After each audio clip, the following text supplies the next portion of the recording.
We've got basically three key components that make up the weather system. There's the visual effects, so in the dry it's the iconic heat haze, in the wet it's the visual effects on the camera, on the cars themselves, the rain on the track, the puddles, the surface reflections, the rooster tails, the kick-up spray from the tyres.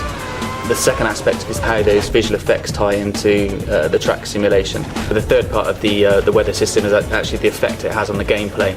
It just changes the attitude of the car completely in terms of driving in the dry or fully wet or partially damp track. So it's all about the sort of strategy elements at those points where the track's changing from wet to dry.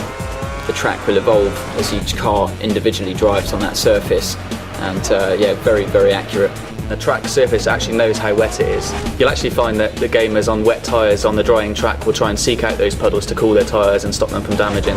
When you're in the car, you've really got no idea what the weather's doing, but the teams, they know by the radar where the weather is coming in from and how long it's going to last.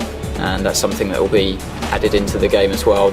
You'll be aware of what the weather's doing roughly, and then you can make your call just like you would in real life.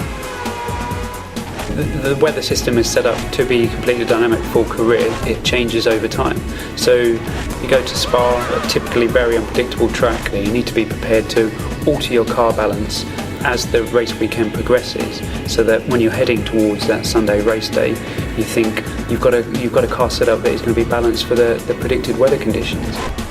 Players can be going along outside the points and maybe they make a gamble, the clouds come in, the sky's dark, and maybe you preempt that the rain's going to come there and you change your tyres early, and the player choice is going to be critical at those stages. It brings that new element of launching a multiplayer game with Monaco in a heavy downpour, Monaco in the sun, or Monaco when the rain just starts coming down. I prefer to play those kind of scenarios rather than switching tracks into reverse or playing point to point. It's about making the game that I've always wanted to play.